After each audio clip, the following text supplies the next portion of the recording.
오늘 하나님 우리에게 주신 말씀은 사도행전 1장 8절 말씀입니다. 신약 성경 사도행전 1장 8절 한 절의 말씀입니다. 제가 봉독하여 올리겠습니다. 오직 성령이 너희에게 임하시면 너희가 권능을 받고 예루살렘과 온 유대와 사마리아와 땅 끝까지 이르러 내 증인이 되리라 하시니라. 아멘. 박성진 목사님 나오셔서 성령의 역사를 아는 사람이라는 제목으로 우리에게 말씀 주시겠습니다. 시대마다 위기가 왔을 때, 또 어려움이 찾아왔을 때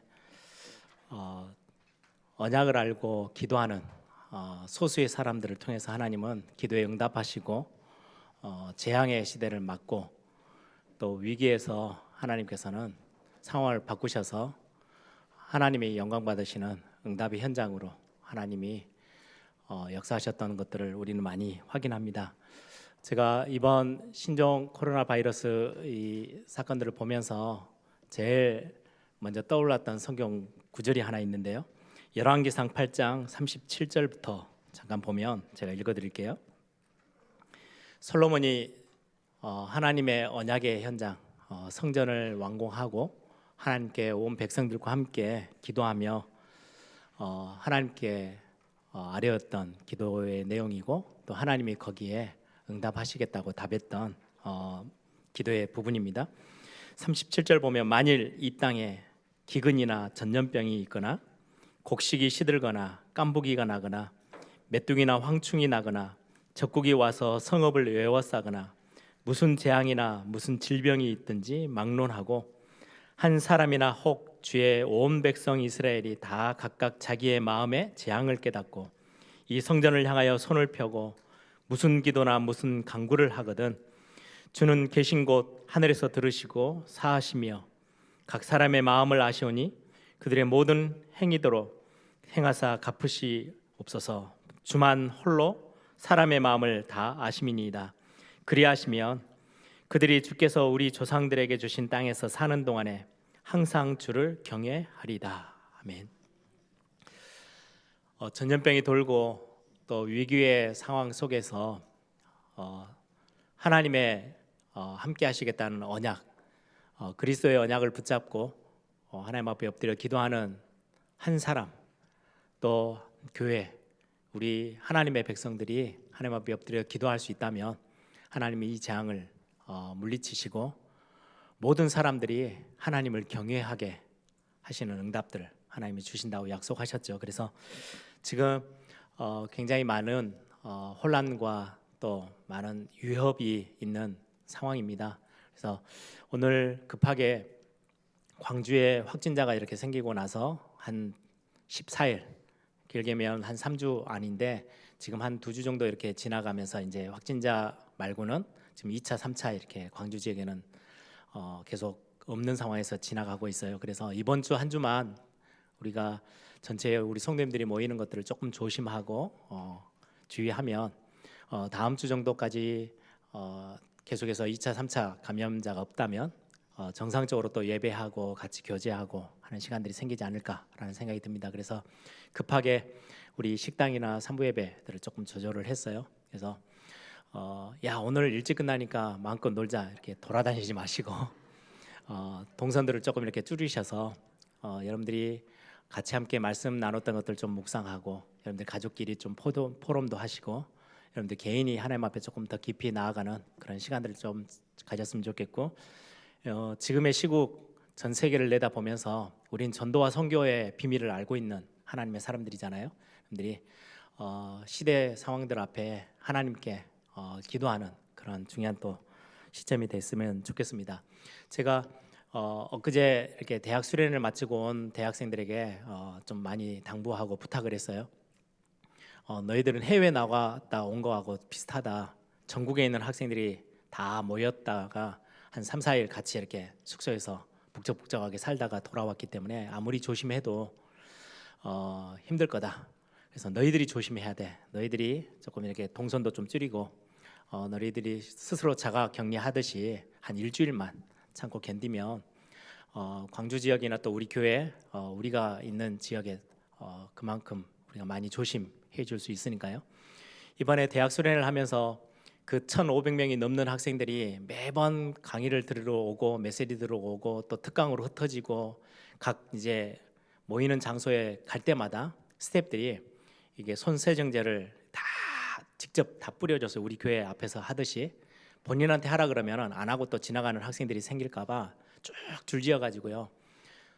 수십 미터 줄을 섰는데도 아무도 불평하지 않고 이렇게 다 하더라고요. 끝나고 나니까 이게 스태프들이 이 손목 근육이 다 이렇게 당겨가지고 이렇게 계속 이게 짜가지고 힘든데도 불구하고 이렇게 그래도 잘 은혜롭게 마쳤습니다.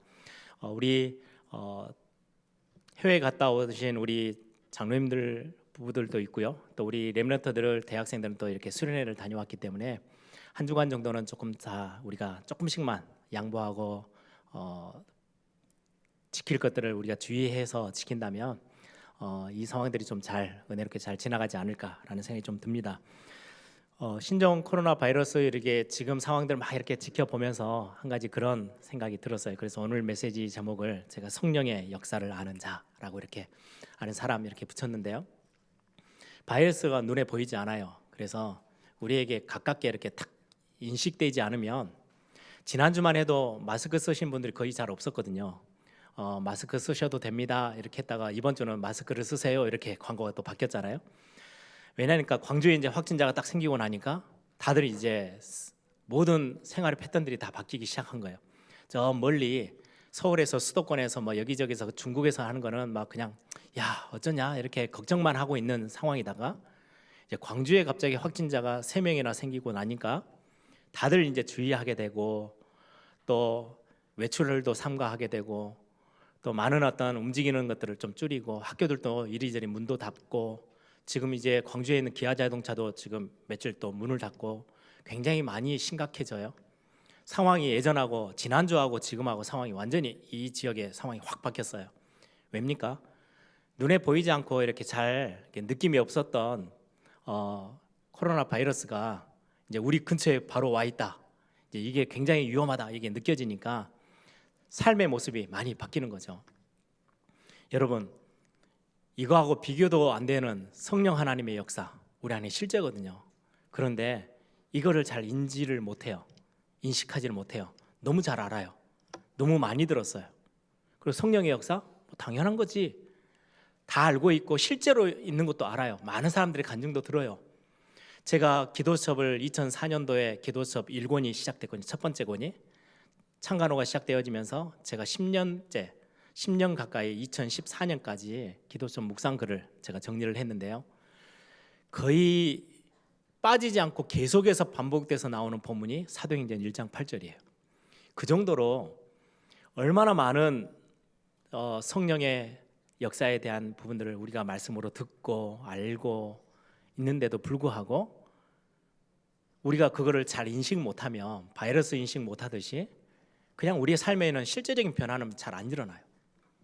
그냥 살던 대로 살고 학교에서 배웠던 대로 그냥 배운 대로 살아가고 세상 방법대로 그냥 쫓아가고 살고 말씀을 설교할 때는 하나님의 사람은 하나님의 방법대로 하나님의 말씀 인도받으며 살아야 돼라고 말하지만 하나님이 성령으로 성삼위 하나님께서 지금 우리와 함께 계셔라고 하고 축도하면 하나님의 복을 우리 성도님들에게 같이 함께 선포하잖아요.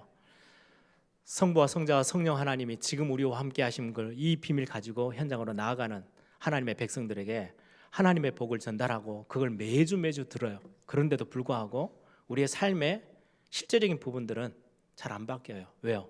인식하지 못하니까. 좀 멀리 있게끔 생각이 돼요.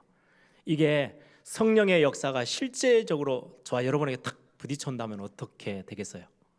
모든 삶이 다 바뀌겠죠. 생각도 바뀌고 우리 삶의 많은 중심되는 거, 기준 다 바뀌겠죠. 지금 신종 코로나 바이러스가 갑자기 우리 근처로 왔대. 그래가지고 막 뉴스에 나오죠. 막 농성동, 화정동 이런 데 저 확진자가 막 돌아다녔대. 어디 마트에 갔대. 이거 하나 때문에요. 그 마트는요 문 다 닫고요, 가게 다 닫고요. 생활이 다 바뀌어 버렸어요. 왜요? 이제 이게 실제적으로 나에게 이렇게 영향력이 있는 현장으로 딱 우리가 그 안에 들어가 있는 거예요. 그러다 보니까 이제 교회는 교회대로 이제 지금 여러분들 잘 못 느끼시죠? 저는 여기서 보면 다 마스크를 쓰고 계신 게요, 진풍경입니다. 한 번도 이런 모습을 본 적이 없고, 또 이런 것들 때문에 주일 3부 예배를 신 적이 한 번도 없었던데, 이제 우리 지금 이렇게 해요. 이렇게 바뀌는 거예요. 조금 우리가 거기에 대해서 이제 구체화되어지고, 이게 우리 가까이 와 있고, 이게 우리에게 실제로 영향을 준다라고 생각하니까 다 바뀌는 거잖아요. 성령 하나님이 우리가 그리스도를 주로 고백하는 그 순간부터 우리 안에 우리를 성전 삼고 우리 안에 계시는데도 불구하고 우리가 못 느끼고 거기에 대해서 인지를 못하고 인식을 못하면 우리의 삶은 전혀 변함이 없어요. 근데 이거 조금만, 영이신 하나님이시지만 말씀을 통해서 하나님이 우리에게 주시는 은혜 속에서 이 성령 하나님의 역사를 우리가 조금만 경험하게 된다면 우리의 삶은 통째로 바뀌게 될 겁니다. 사실 저도 태어나면서부터 교회를 다녔기 때문에 그걸 보고 모태 신앙, 어머니 뱃속에서부터 교회를 다녔다 그래서 모태 신앙이라 하죠. 저도 모태 신앙이에요. 어렸을 때부터 교회를 다니고 수많은 말씀을 듣고 은혜의 현장에도 있었고, 어떨 때는 눈물을 흘리면서 은혜도 받고 기도도 하고 목이 새도록 하나님 앞에 부르짖기도 했고 다 했는데, 제 삶의 실제적인 부분은요 잘 바뀌지 않았어요. 왜요? 영적인 사실이 저에게 구체적으로 탁, 야 이거구나 라고 붙잡아지지는 않았기 때문에, 부모님이 이야기했던, 말씀하셨던 그 말씀들을 그냥 듣고 알고 있는 거지, 실제로 저에게서 막 체험되어지고 이런 것들이 잘 없다 보니까 그냥 제 삶의 모습은 잘 변하지 않았어요. 그러다가 제가 신학교를 다니면서 하나님의 은혜죠, 거기에 대해서 되게 사모하기 시작했어요. 진짜 말씀대로 성령께서 역사하시는 게 맞다면, 하나님 정말 내가 예배할 때마다, 내가 하나님 앞에 기도할 때마다 이 현장을 두고 세계복음화에 쓰임받기 위해서 뛸 때 내 힘이 아니고 하나님이 주시는, 위로부터 주시는 힘, 성령의 능력 가지고 성령의 역사 속에서 심부름하고 그 일에 사용되어지는 쓰임받는 하나님의 사람으로 나를 좀 써달라고 굉장히 간절함으로 사모함으로 하나님 앞에 나아갔던 때가 있었어요. 그때 하나님이 저에게 주셨던 응답이에요. 어느 날 예배소서 말씀 1장을 이렇게 묵상하면서 쭉 예배소서를 읽고 있다가 바울이 그리스도 안에서 계속해서 반복되어지는 그 단어가 저에게 굉장히 다르게 느껴졌어요. 바울이 만난 그리스도, 내가 만난 그리스도 같은 분인데 내 삶은 왜 이렇게도 전혀 변함없이 조그만한 문제, 창피한 만큼 다른 사람에게는 내가 신학생이고 그래도 나는 목사 자녀야 라고 말하기 때문에 다른 사람에게는요 창피해서 말도 못하는 작은 문제에 저는 흔들리고 있는 제 모습인데요, 바울은 그리스도를 만나고 너무나도 담대하게 세상 앞에서 어떤 문제가 와도 나는 괜찮아 라고 하는 그 믿음의 고백들, 신앙의 고백들을 들으면서 내가 뭘 놓치고 있지? 나도 그리스도를 고백해서 하나님의 자녀된 확신이 분명히 있는데 내 삶에서 뭐가 지금 빠져 있길래 그 구약의 수많은 하나님의 사람들, 그걸 훌륭해서가 아니고 하나님이 주신 그 중요한 응답들을 가지고 삶이 다 바뀌었는데 세상이 감당치 못할 응답의 사람으로 딱 세상 앞에 서 있는데 나는 왜 그게 안 될까? 이게 저에게 첫 번째 질문이었어요. 그 본문을 읽으면서. 그러면서 제가 항상 고백하죠. 에베소서 1장 17절에서 19절의 바울의 기도처럼 제 기도로 삼았어요. 하나님, 지혜와 계시의 영, 성령께서 내게 역사하셔서 하나님이 어떤 분인지, 내가 믿고 나를 창조하고 나를 이 자리에 부르시고 나를 세계복음화에 쓰시기를 원하시는 그 하나님이 어떤 분인지 하나님 나를 알게 해달라고, 내 마음 눈을 열어서 하나님, 진짜 하나님이 예비해 놓으신 축복과 그리스도의 지극히 크신 능력들, 이거 발견하게 해달라고 하나님 앞에 기도했거든요. 네, 어느 날 말씀을 듣는 순간에요, 내가 하나님, 그리스도를 통해서 하나님을 만났다는 게 그냥 만나서 구원받았다 이게 아니고요, 이 성삼위 하나님이 성령으로 지금 나와 함께 계셔? 이게 저에게 그냥 쾅 하고 부딪혀 왔어요. 그때는 감당이 안 될 만큼 내가 왜 이렇게 그러면 이거 모르고 염려하고 살았지, 수도 없이 수천 번 수백 번 하나님이 나와 함께 계셔 이 단어를 엄청나게 듣고 살았는데, 야 이게 이거였구나. 창조주 하나님이 나와 함께 계신다는 거, 모든 만물을 주관하시고 다스리시는 그 능력의 하나님이 나와 지금 함께 하신다고? 그럼 아무것도 염려할 게 없네. 진짜 염려 안 해도 되는데 내가 왜 이렇게 염려하고 살았을까? 그게 제 인생의 가장 큰 전환점이었어요. 삶의 모습이 다 바뀌기 시작했어요. 저는 참 연약한 게 많고 능력이 없고 무능하고 다른 사람들 앞에 서면 보잘것없는 사람으로 항상 제가 기죽어 살던 제가 어느 날 그게 바뀐 게 아니고요, 다른 게 바뀌었어요. 기준점이 바뀌어 버렸어요. 그런 연약한 나에게 하나님이 나를 하늘과 땅과 모든 권세를 가지시고 나를 찾아오셔서 나와 함께 계신다는 거.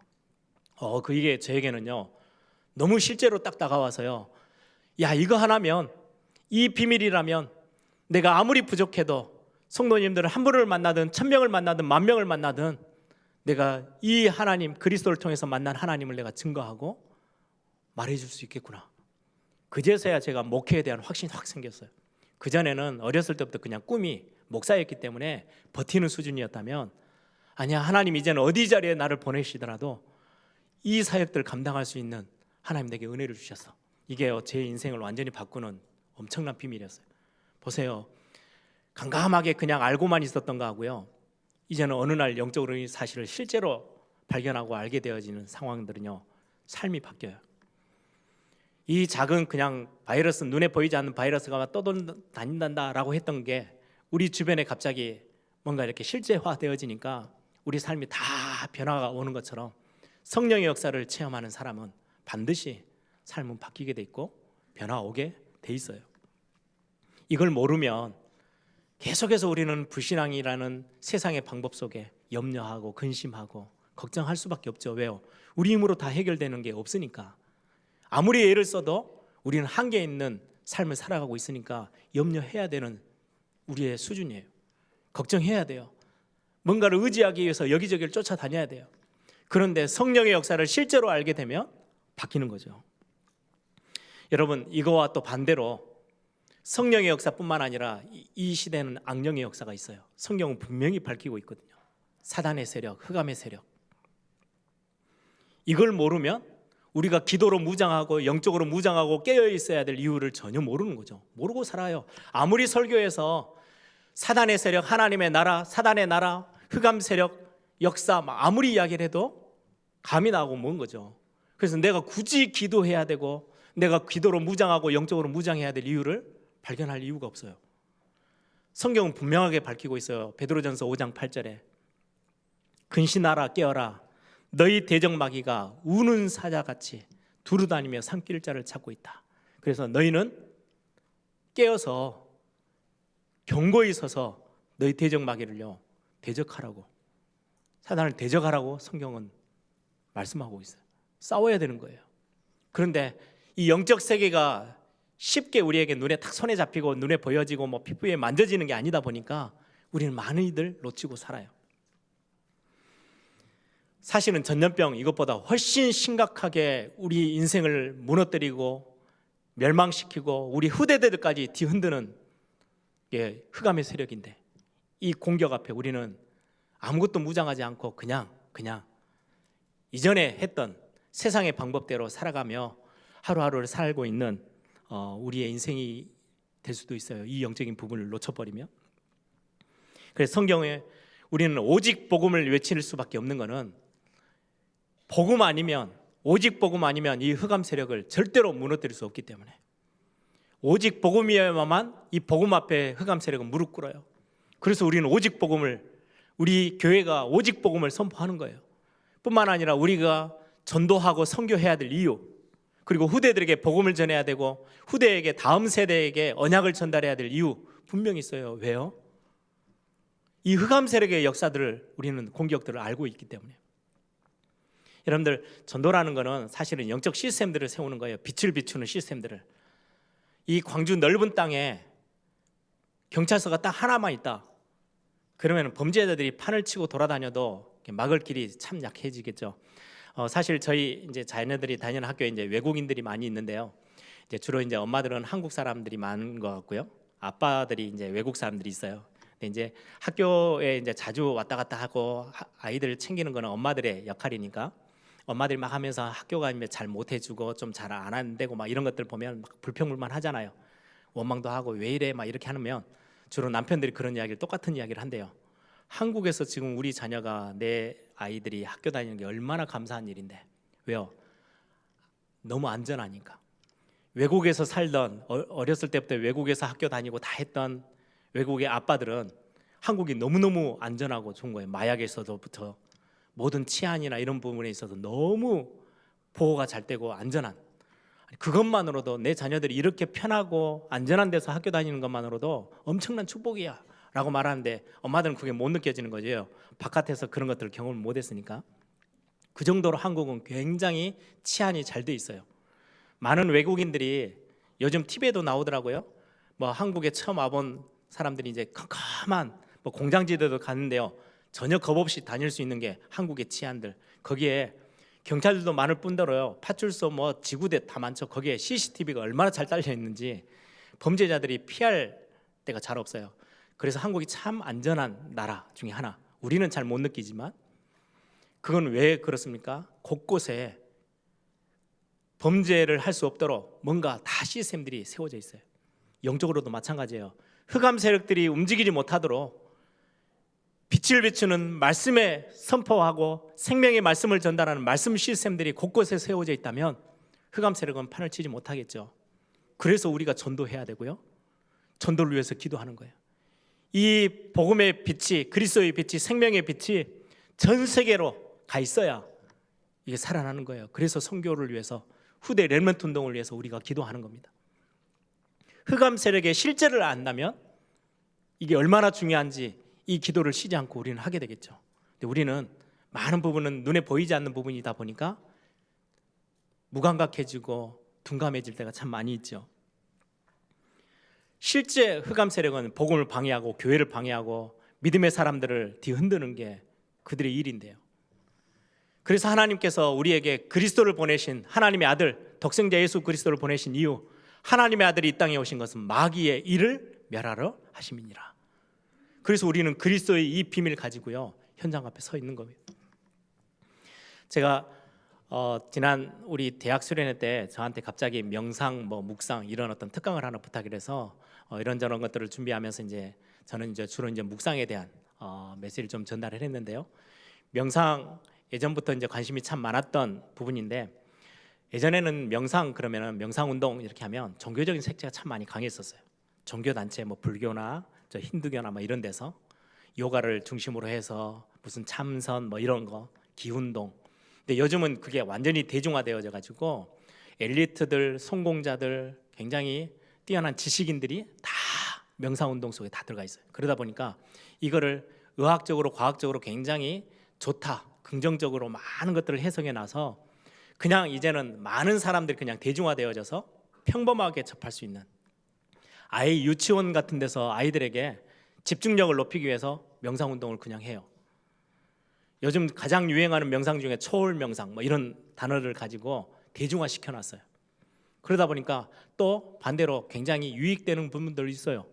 굉장히 스트레스 받는 사람들이 그 명상의 특징이 현실이 너무너무 어렵고 힘든 부분들을 거기에서 빠져나와서 뭔가 고요한 곳으로 들어가기 위한 도구로, 방법으로 명상이라는 걸 활용을 하거든요.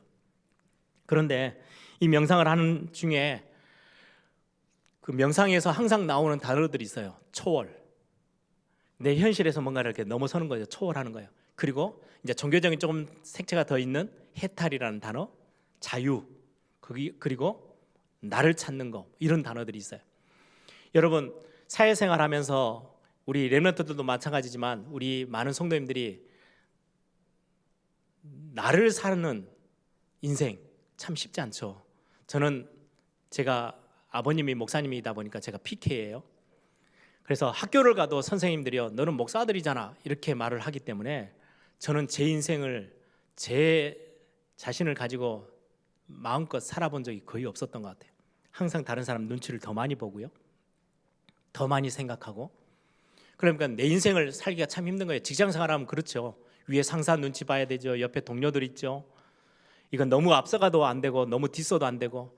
저희 형님이 군에를 갈 때 저희 아버님이, 형님은 엄청 열정이 뛰어나니까 한번 운동을 하면 무조건 앞에 서야 되고 이런 거 있으니까 승부욕이 있다 보니까 아버님이 그런 이야기를 했어요.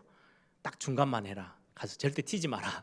그 말은, 아니 하고 싶으면 내가 마음껏 펼칠 수 있어야 되는데 눈치를 봐야 되는 거죠. 왜요? 그게 사회생활이에요. 그것 때문에 많은 사회가 더 그래도 서로 이렇게 보완해 가면서 가는 부분도 있어요. 그런데 그런 사회에서 굉장한 많은 스트레스를 받고 있는 사람들에게 명상운동이 뭐라고 말하냐? 너를 찾아, 네 자신을 찾아 라고 말했을 때는요, 굉장한 매력적인 단어들이에요. 초월한다, 뭔가 자유를, 참 자유를 얻고 참 고요를 얻고 나를 찾아낸다, 진짜 나를 찾는 거, 이 단어들이 얼마나 매력적입니까? 그래서 사람들이 막 가요. 그리고는 거기에서 나름대로의 쉼을 얻고 나름대로 뭔가 건강적인 부분들도요, 육신적인 부분도 많은 혜택을 받아요. 그런데 절대 거기에서 머물지 않거든요. 명상운동의 그 다음 단어들이 뭐 합의를 한다, 일치시킨다, 신적인 존재, 초월적인 존재, 우주 같은 그런 현장과 내가 일치가 되는 거예요. 결국 그건 뭘 말해요? 성경에서 말하는 것처럼 세상신, 세상임금, 합일이 된다는 거는요, 접신하는 거와 똑같아요. 귀신 들리는 거예요. 결국은 그러니까 영적인 심각한 문제가 생겨져요. 대중화되어 있는 이 문제 말 안에는요, 별거 없는 것처럼 보이는데 이 단계 딱 빠져 들어가면요, 반드시 그 다음 단계까지 나아가는데요, 굉장히 심각한 영적 문제들이 뒤따라오게 돼 있어요. 근데 제가 지금 명상을 이야기하려고 하는 게 아니고요, 거기서 하는 이야기들이에요. 왜 사람들이 거기에 반응을 하는지 아세요? 딱 가서 주로 호흡, 많은 것들을 호흡도 통제하고 감정도 통제시키고 그리고는 육신도 조금 통제를 시켜가면서 건강이나 뭐 이런 것들을, 심리적인 부분들, 이런 많은 것들을 조절을 해요. 그걸 하면서 앉아가지고 주로 이제 가장 밑바닥에 있는 게 호흡이죠. 호흡을 해 나가면서 너가 지금 들여서는 숨, 들숨 느껴봐. 숨이 내뱉는데 그게 나가는 게 어떻게 네 몸에서 어떻게 나가는지 느껴봐. 거기에 너희 감정이 막 왔다 갔다 하는데 오늘 네 감정이 어떠한지 느껴보라고. 네 자신의 모습이 어떠한지를 느껴보라고. 자꾸 느끼라고 이야기해요. 그런데요, 그거 한 번, 두 번 하다 보면요, 거기에 완전히 훅 빠져요. 그래서 수많은 사람들이 돈을 몇백만 원씩 들고 가서요, 그거 배우겠다고 주저앉아 있어요. 돈 내가면서. 그거 조금 여러분들 지금 앉아서 메시지 들으시면서 한 3, 40분 지나셨는데 숨 쉬는 건 느끼십니까? 아무도 안 느끼시죠? 그냥 쉬는 거지. 오늘은 마스크 쓰고 계시니까 조금 숨이 좀 거편하다 뭐 이런 건 느끼는 거지. 내 숨이 지금 나가고 있구나, 들어가고 있구나, 이게 몸으로 싹 퍼져 들어가서 건강이 회복되겠구나 느끼면서 생활하시는 분들이 있으세요? 없어요. 근데 그건 느끼면은요, 삶이 굉장히 달라져요. 마찬가지예요. 성령 하나님이 내 안에 계시는 거 여러분이 느끼십니까? 거의 모르고 살잖아요. 굉장히 구체적으로 성경을 설명하고 있어요. 예수님이 마지막 공생애를 마무리하면서 제자들에게 설명합니다. 나는 너희들을 위해서 하늘의 집, 영원한 집 지으러 갈 거야, 준비할 거야. 대신에 내가 없는 동안에 너희에게 보혜사 성령을 보내서 너희와 세상 끝날까지 함께 있도록 할 거야 말씀하셨어요. 그리고는 지금 그리스도를 주로 고백한 저와 여러분 앞에 성령께서 함께 계세요. 이건 성령은요, 휙휙 돌아다니는 능력이나 뭐 바람처럼 그런 게 아니에요.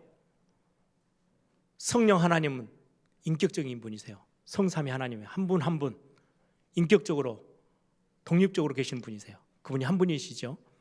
저는 그래서 성령이라고 단어를 잘 안 쓰고 제가 메시지할 때는 성령 하나님이라고 제가 지칭하는 이유가 여러분들 좀 느끼시라고.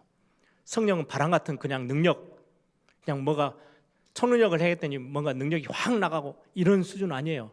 굉장히 인격적이고요, 우리의 실제 주관자 되신 하나님, 이 성령 하나님이 우리와 함께 계세요.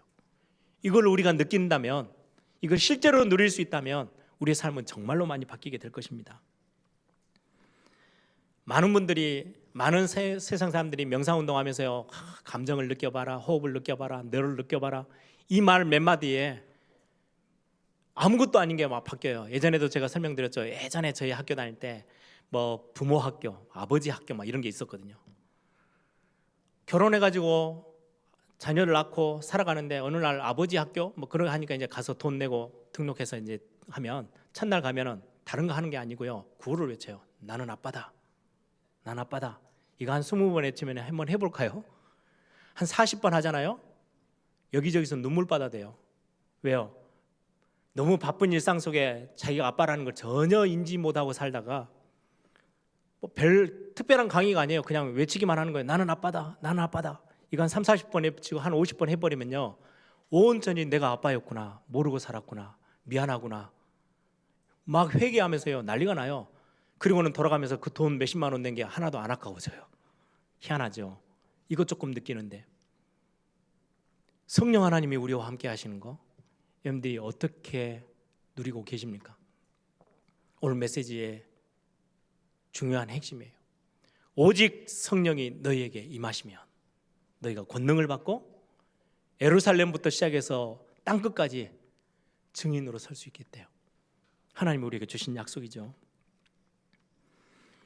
여러분, 이 성령의 역사 가장 어려웠을 때, 초대교회가 가장 위기를 만났을 때, 핍박 속에 자신들을 교회를 전혀 드러내지 못하고 숨어서 있어야 될 그런 순간에 하나님이 주신 말씀이었어요. 굉장히 위기의 순간에 오직 성령이 너희에게 임하시면, 근데 이 말씀 붙잡고 언약 붙잡고 기도하다가 진짜 성령이 임하시고 성령이 충만한 가운데 거했거든요. 그리고 나서는요, 그 위기의 순간이 환경이 바뀐 게 아니에요. 그 안에 있던 성령의 충만한 하나님의 사람들이요, 완전히 삶이 바뀌어 버렸어요. 증인으로 섰어요. 죽음을도 두려워하지 않아요. 담대하게 그리스도인으로 서서 하나님의 말씀을 선포하기 시작해요. 결국은 완전 절대 불가능한 현장 속에 있었던 초대교회인데 성령의 역사를 체험하고 나서 완전 삶이 바뀌어서요, 나중에는 로마 복음화까지 이루어지는 축복들을 확인합니다. 여러분들 가정 힘드십니까? 이제까지 내가 살아왔던 중에 가장 어렵다라고 하는 그런 한가운데 계십니까? 지금의 시대가 그렇죠. 사업하시는 분들 진짜 쉽지 않아요.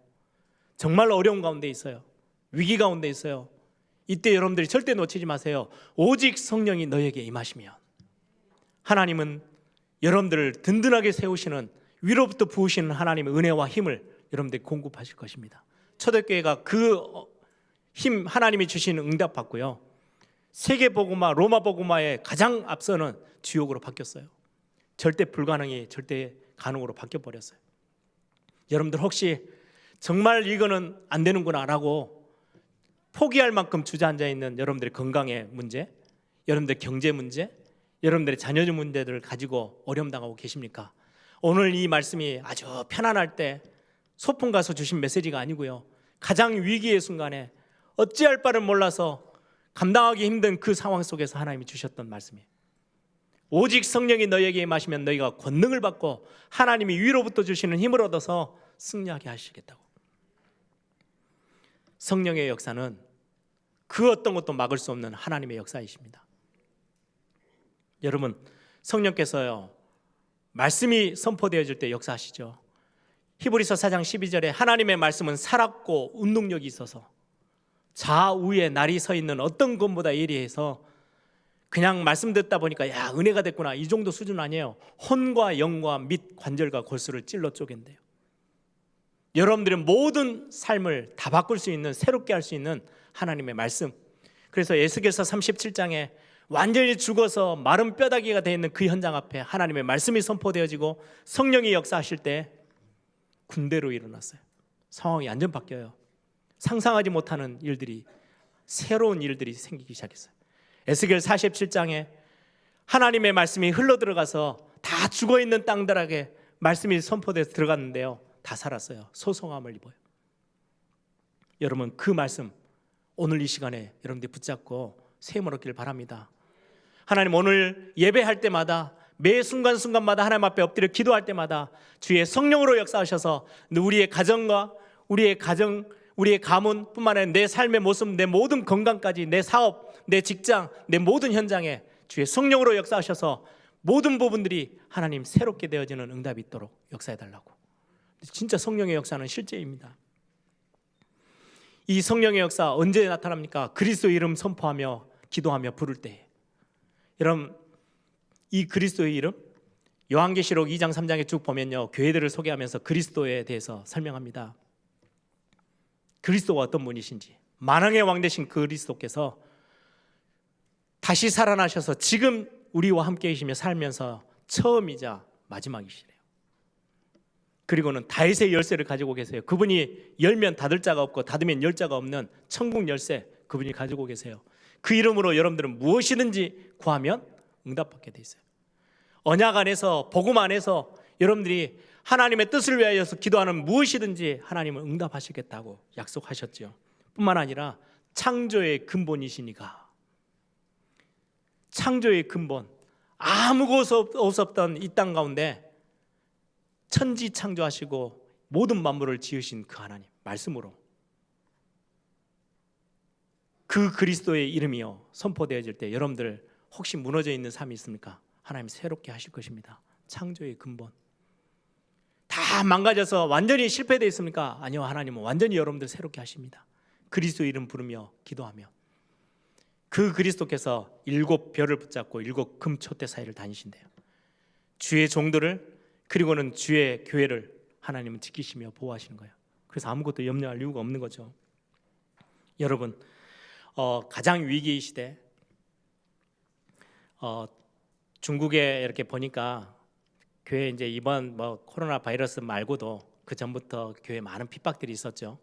있다 보니까 교회들을 예배하지 못하도록 공간을 다 폐쇄해 버리기도 하고 많은 교회들이 그런 일들을 당했어요. 그러다 보니까 성도들이 어떻게도 예배하냐니까요, 공원에서 자기들끼리 스마트폰으로 같이 공원에서 산책하는 것처럼 보이는데요, 거기에서 같이 함께 예배하고 같이 기도하고 또 335 조그만한 숫자들이 모여서 가정에서 예배하고 그러면서 기도하는, 복음을 사모하고 하나님을 바라보는 많은 믿음의 사람들이 중국 땅에 있어요.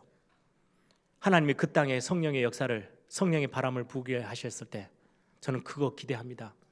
한국 땅에 그렇게 어렵고 전쟁을 만나고 일제강점기 시대를 지나가면서 그렇게 힘들었던 시대 앞에 한국의 성도들이요 진짜 하나님의 성령의 역사를 구하였을 때 하나님 이 나라를 선교의 강국으로 만드셨어요. 성령의 역사, 가장 어려울 때 하나님은 회복시킬 수 있는 하나님의 능력. 저는 이번 이게 신종 코로나 바이러스 때문에 이런 상황들을 좀 보면서요, 혹시 그런 생각이 좀 들었어요. 이게 이런 것들 때문이 아니더라도 한국 교회 위기의 순간이 와서 함께 예배하지 못하고 함께 이렇게 하지 못하는 상황이 생긴다면 우리 성도님들이 스스로 하나님 앞에 복음의 기쁜 뿌리를 내리고 신앙을 지킬 수 있는 그 축복들을 절대 잊어서는 안 되겠는데, 그럼 교회가 해야 될 게 뭘까? 교회가 뭘 중심에 담고 사역을 해야 될까? 많은 생각들을 하게 됐던 때인 것 같아요. 지금 일어났던 많은 모습들, 우리는 편안하게만 신앙생활을 했었잖아요. 위기의 순간이 왔을 때도 우리의 신앙을 지킬 수 있는 여러분들 개인의 믿음의 비밀들, 거기에 가장 핵심되어지는 게 성령의 역사의 비밀을 여러분들이 붙잡는 겁니다. 성령으로 지금 우리와 함께 계세요. 보혜사 성령으로. 여러분, 예수님이 십자가에 죽으시고 부활하셨는데 제자들은 이제 예수님이 떠나가 버리신 줄 알고, 죽으신 줄 알고 완전히 낙심돼서 엠마오로 내려가던 제자, 두 제자 옆에 예수님이 따라 붙었어요. 같이 동행하면서 하나님의 말씀을 설명해 주죠. 그랬더니요, 시간이 지나면서 말씀을 계속 듣다 보니까요, 그 두 제자에게요 마음이 뜨거워지고 말씀이 막 이해되어지고 깨달아지기 시작했어요. 예수님이 함께 계시기만 해도. 그런데 육신적으로 함께 계시는 게 아니고 지금은 성령으로, 보혜사 성령께서 우리와 함께 계시면서 모든 말씀을 깨닫게 하시고 우리를 보호하시고 지키신대요. 가르치시고 인도하시겠대요. 그래서 여러분들 굉장히 수준 낮은 이야기처럼 보이지만 성령 하나님을 외롭게 두지 마세요. 외롭게 만들지 마세요. 우리와 함께 계세요. 인격적인 분이세요. 우리와 함께 소통하기를 원하세요. 그래서 저는 참 많은 부분을 질문합니다. 답답할 때, 하나님, 나 지금 여기서 어떻게 해야 될까요? 하나님, 이 일을 왜 우리에게 주셨어요? 하나님, 나는 여기에서 하나님 어떤 응답을 받아야 될까요? 하나님, 어떻게 인도를 받을까요? 많이 질문합니다. 그럼 하나님은 우리가 예배할 때 말씀으로, 여러분들이 또 말씀을 묵상할 때, 기도할 때 하나님께서는 우리를 인도하시겠죠. 그런데 우리 안에 계시는데요, 한 번도 질문도 안 하고 물어보는 것도 없고 전혀 인지도 안 하고 내가 그냥 내 뜻대로 내 방법대로 살아간다면 참 외롭게 계시겠구나. 굉장히 수준 낮은 이야기예요. 그런데 여러분들, 성령 하나님이 우리와 보혜사로 함께 계시겠다고 약속하셨어요. 여러분들 마음껏 그 성령 하나님을 누리세요. 그래서 저는 기도하면서 제가 이렇게 둔감해지지 않도록 제가 이렇게 기도 내용들을 제목들을 좀 많이 기도하는 어떤 스타일도 많이 풀었어요. 제가 기도하면 자주 그렇게 기도하죠. 많이 들어보셨을 거예요. 하나님 주의 성령으로 나를 충만케 해 주옵소서. 저는 아침마다 일어나면 그렇게 기도하거든요. 하나님 나를 머리끝에서 발끝까지 주의 성령으로 나를 사로잡아 주십시오. 느낌이 좀 달라요. 그렇게 기도하는 거하고 그냥 하나님 나에게 성령으로 충만케 해주세요 이렇게 하는 거하고 하나님 내 머리끝에서 발끝까지 오늘 하루 종일 내가 이리 뛰고 저리 뛰고 해야 되는데 하나님 나를 사로잡아 주십시오. 내 발걸음을 인도해 주십시오. 내가 보는 거, 듣는 거, 말하는 거, 느끼는 것까지 내 마음과 생각을 하나님이 주의 성령께서 나를 완전히 사로잡고 충만케 해 주옵소서. 내가 많은 걸 보고 많은 걸 듣고 많은 걸 생각하고 느끼고 다 해야 되는데 하나님 내가 성령인도 받도록 내가 보는 것, 듣는 것, 말하는 것, 느끼는 것, 내 마음과 생각 하나님 나를 붙잡아 주십시오. 왜요? 아주 구체적이에요. 제가 전도사 때 새벽기도 이제 의무적으로 나가잖아요. 처음에는 참 많이 졸리기도 하고 막 이랬던 시간표가 있었는데 어느 날 제가 사도행전 1장 8절 오늘 말씀을 딱 가지고 묵상하면서요. 제 나름대로 정리를 했어요. 그래 호흡을 하면서 기도를 한다는데 어떻게 하면 좋지? 저는 호흡이 더 관심이 있는 게 아니었고요. 기도를 어떻게 하면 이거를 연결시킬 수 있을까 하다가 보니까 오직 성령이 너에게 임하시면 내 안에 성령께서 딱 함께 계셔서 들어와 계시는 거 내가 숨을 들으실 때 성령이 나와 함께 계시는 내 안에 확 임하셔서 나를 완전히 사로잡는 그것들을 내가 상상하고 느끼면서 숨을 쉬어야 되겠다. 그리고 내가 잠깐 멈춰서 깊은 호흡을 할 때는 제가 멈춰 하는 시간이 좀 맺혀 있잖아요. 그때 너희가 권능을 받고 하나님 주의 성령이 내 안에 들어오셔서 내 모든 연약한 거 치유받아야 될 것들 내 감정부터 내 건강의 모든 거 하나님 완전히 나를 사로잡아서 하나님의 능한 손으로 나를 치유하시고 고쳐낫게 해주옵소서 기도해요. 그리고 내가 숨이 내뱉을 때는요 예루살렘부터 땅끝까지 증인으로 살아가는 것처럼 하나님 내가 선포하는 하나님의 복음의 말씀과 하나님이 내게 주신 은혜들이 전달되어질 때 현장이 살아나고 세계복음화 되어지는 응답이 나를 통해서 이루어지도록 이렇게 호흡하면서 기도하면 되겠네. 지금은 뭐 거의 자연스럽게 그냥 제가 그의 생각 속에 딱 정리가 돼 있다 보니까 제가 깊은 호흡을 해야 되겠다 할 때는 그렇게 기도로 연결이 되더라고요. 처음에는 그걸 잘 안 되니까 글도 써보고 막 이렇게 해서 제가 기도를 정리했던 기억이 나요. 사도행전 1장 8절 여러분들 어떻게 느끼고 어떻게 누리고 어떻게 기도하고 계십니까? 말씀을 정리합니다. 여러분들 나름대로의 기도의 시간들 속에서 이건 누리는 시간들을 찾아내세요. 그래서 오늘 하나님이 쓰시는 사람, 이 시대에 하나님이 쓰시는 사람이 누구냐? 성령의 역사를 아는 사람.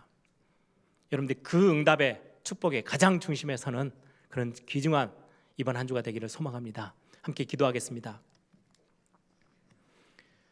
하나님이 저와 여러분에게 주시는 최고의 응답들입니다. 구원받았다라고 하는 거는요 성삼위 하나님이 성령으로 지금 여러분들과 함께 계세요. 너희가 하나님의 성전인 것과 하나님의 성령이 너희 안에 거하심을 알지 못하느냐. 이 성령 하나님은 단순한 우리의 신분권이 아니십니다. 창조주 하나님이십니다. 우리의 생사화복의 주관자 되신 하나님이시 이 성령 하나님이 우리가 기도할 때요 천군 천사들을 움직이십니다. 어마어마한 영적인 비밀과 사실이 들어있는 하나님의 언약의 말씀이죠. 오늘 여러분들이 이것 붙잡고 하나님 나에게 오늘 이 시간 성령의 충만함을 허락하여 주옵소서. 이 시간에 한번 다 같이 한번 통성으로 함께 기도합니다. 주님